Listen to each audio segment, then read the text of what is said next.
ਸੋ ਆਪਾਂ southern border ਦੇ ਉੱਤੇ ਦੇਖੋ ਮਈ ਦੇ ਵਿੱਚ ਟਾਈਟਲ 42 ਹਟਣ ਜਾ ਰਿਹਾ ਆ। ਟੈਕਸ ਸਾਡੇ ਕਹਿੰਦੇ ਵੀ ਅਸੀਂ ਬੱਸਾਂ ਭਰ ਕੇ ਡੀਸੀ ਨੂੰ ਘੱਲ ਦੇਣੀਆਂ ਆ। ਉਧਰ ਨਾਲ ਦੇ ਨਾਲ ਜਿਹੜੇ ਯੂਕਰੇਨੀਅਨ ਰੈਫਿਊਜੀ ਆ ਉਹ ਵੀ ਸਦਰਨ ਬਾਰਡਰ ਦੇ ਉੱਤੇ ਪਹੁੰਚਣੇ ਸ਼ੁਰੂ ਹੋ ਗਏ।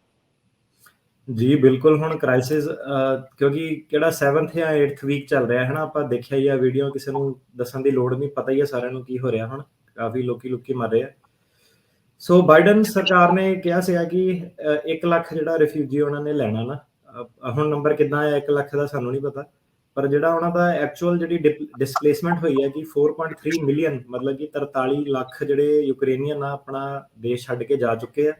ਸੋ ਸਭ ਤੋਂ ਜ਼ਿਆਦਾ ਜਿਹੜੇ ਯੂਕਰੇਨੀਅਨ ਹੈਗੇ ਆ ਪੋਲੈਂਡ ਦੇ ਵਿੱਚ, ਰੋਮੇਨੀਆ ਦੇ ਵਿੱਚ ਤੇ ਹੋਰ ਜਿਹੜੀਆਂ ਯੂਰਪੀਅਨ ਕੰਟਰੀਆਂ, ਕਿਉਂਕਿ ਨਾਲ ਬਾਰਡਰ ਲੱਗਦੇ ਆ, ਉੱਥੇ ਜਾ ਸਕਦੇ ਸੀਗੇ। ਤੇ ਅਮਰੀਕਾ ਦੇ ਵਿੱਚ ਕਿਉਂਕਿ ਹੁਣ ਜਿਹੜਾ ਮੈਕਸੀਕੋ ਆ, ਮੈਕਸੀਕੋ ਦੇ ਵਿੱਚ ਵੀਜ਼ਾ ਨਹੀਂ ਲੱਗਦਾ, ਸਪੈਸ਼ਲੀ ਜਿਹੜੇ ਯੂਰਪੀਅਨ ਵਗੈਰਾ ਜਾ ਸਕਦੇ। ਹੁਣ ਜਿਹੜੇ ਲੋਕੀ ਤਾਂ ਅਫੋਰਡ ਕਰ ਸਕਦੇ ਸੀਗੇ ਫਲਾਈਟ ਵਗੈਰਾ, ਉਹ ਸਿੱਧੇ ਮੈਕਸੀਕੋ ਤੋਂ ਕੈਲੀਫੋਰਨੀਆ ਦੇ ਵਿੱਚ ਆ ਰਹੇ ਨੇ। ਸੋ ਦੇਖ ਲਓ ਤੁਸੀਂ ਕਿ ਯੂਰਪੀਅਨ ਕੰਟਰੀ ਵਾਲੇ ਵੀ ਹੁਣ ਜਿੱਦਾਂ ਜੇ ਲੜਾਈ ਲੱਗ ਜਾਵੇ ਤਾਂ ਫੋਰਸ ਹੋ ਜਾਂਦੇ ਆ ਕਿ ਬਾਰਡਰ ਟੱਪਣ ਤੇ ਆ ਜਾਂਦੇ ਆ। ਤੇ ਜ਼ਿਆਦਾਤਰ ਜਿਹੜੇ ਸਭ ਤੋਂ ਜ਼ਿਆਦਾ ਯੂਕਰੇਨੀਅਨ ਜਿਹੜੇ ਹੈਗੇ ਆ, ਜ਼ਿਆਦਾਤਰ ਉਹ ਕਹਿੰਦੇ ਕਿ ਨਿਊਯਾਰਕ ਦੇ ਵੱਲ ਜਾਂਦੇ ਆ, ਕਿਉਂਕਿ ਉੱਥੇ ਜ਼ਿਆਦਾ ਕਨਸੈਂਟ੍ਰੇਸ਼ਨ ਆ ਯੂਕਰੇਨੀਅਨਸ ਦੀ। ਤੇ ਇਸ ਤੋਂ ਇਲਾਵਾ ਫਿਰ LA ਦੇ ਵਿੱਚ, ਸੈਨ ਫਰਾਂਸਿਸਕੋ, ਸੈਨ ਡਿਏਗੋ, ਇਹਦੇ ਵਿੱਚ ਵੀ ਜਿਹੜੇ ਇਹ 4 ਸ਼ਹਿਰਾਂ 'ਚ ਯੂਕਰੇਨੀਅਨ ਜਿਹੜੇ ਜ਼ਿਆਦਾ ਵਾ।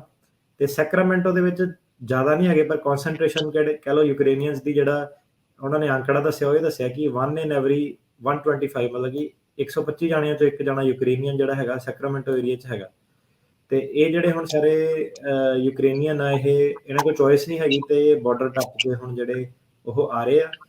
ਤੇ ਪ੍ਰੋਬਲਮ ਜਿਹੜੀ ਇਹ ਪੈ ਰਹੀ ਹੈ ਕਿ ਸਰਕਾਰ ਨੇ ਕੋਈ ਪ੍ਰੋਗਰਾਮ ਨਹੀਂ ਅਜੇ ਤੱਕ ਬਣਾਇਆ, ਤੇ ਜਿਹੜੇ ਵਲੰਟੀਅਰ ਆ ਉਹੀ ਇਹਨੂੰ ਰਨ ਕਰ ਰਹੇ ਆ। ਕਈ ਲੋਕੀ ਜਿਹੜੇ ਸੀਗੇ ਉਹਨਾਂ ਨੇ ਆਪਣੀ ਜੌਬ ਵਗੈਰਾ ਕੁਇਟ ਕਰਕੇ, ਕਹਿ ਲਓ ਕਿ ਵਲੰਟੀਅਰ ਜਿਹੜੇ ਪ੍ਰੋਗਰਾਮ ਹੁੰਦੇ ਆ, ਉਹਨਾਂ ਨੂੰ ਆਪਣੀ ਹਨਾ ਲੋਕਾਂ ਦੀ ਜੋ ਵੀ ਉਹਨਾਂ ਨੂੰ ਡਰਾਈਵ ਕਰਦਾ।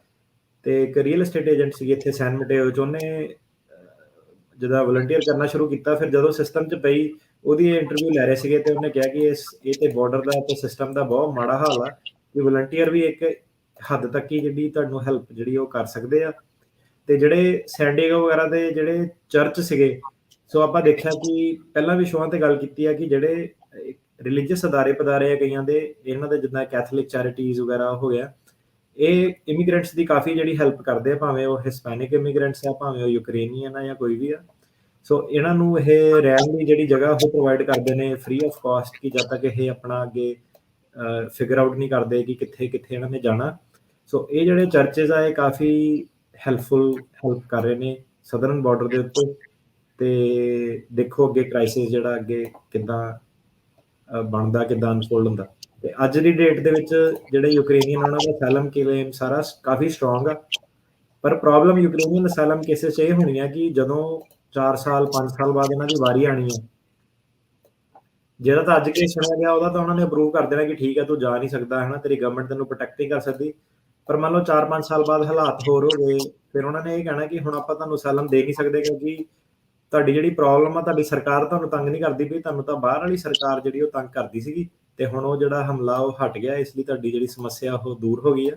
ਸੋ ਯੂਕਰੇਨ ਵਾਲਾ ਕ੍ਰਾਈਸਿਸ ਜਿਹੜਾ ਇੰਟਰਸਟਿੰਗ ਆ, ਦੇਖਦੇ ਆ ਕਿ 4 ਸਾਲ ਬਾਅਦ ਯੂਕਰੇਨੀਅਨ ਬੰਦੇ ਨੂੰ ਅਸਾਈਲਮ ਮਿਲ ਸਕਦਾ ਕਿ ਨਹੀਂ ਮਿਲ ਸਕਦਾ, ਅੱਜ ਮਿਲ ਸਕਦਾ। ਸੋ ਗੱਲ ਸਾਰੀ ਉੱਥੇ ਆ ਗਈ ਕਿ ਤੁਸੀਂ ਜਿਹੜੇ ਮੁੱਦੇ ਆ ਆਪਣੇ ਕੇਸ ਦੇ ਵਿੱਚ ਉਹ ਕਿੱਦਾਂ ਫਰੇਮ ਕਰਦੇ ਹੋ, ਕਿਸ ਹਿਸਾਬ ਨਾਲ ਫਰੇਮ ਕਰਦੇ ਹੋ ਕਿ ਉਹ 4 ਸਾਲ 5 ਸਾਲ ਬਾਅਦ ਵੀ ਤੁਹਾਨੂੰ ਅਸਾਈਲਮ ਜਿਹੜਾ ਉਹ ਦਵਾਊਗੀ, ਕਿ ਸਰਕਾਰਾਂ ਚੇਂਜ ਹੋਣ ਨਾ, ਹਾਲਾਤ ਚੇਂਜ ਹੋਣ ਨਾ, ਤੁਹਾਡੇ ਅਸਾਈਲਮ ਤੇ ਕੋਈ ਫਰਕ ਨਾ ਪਵੇ। ਜੀ।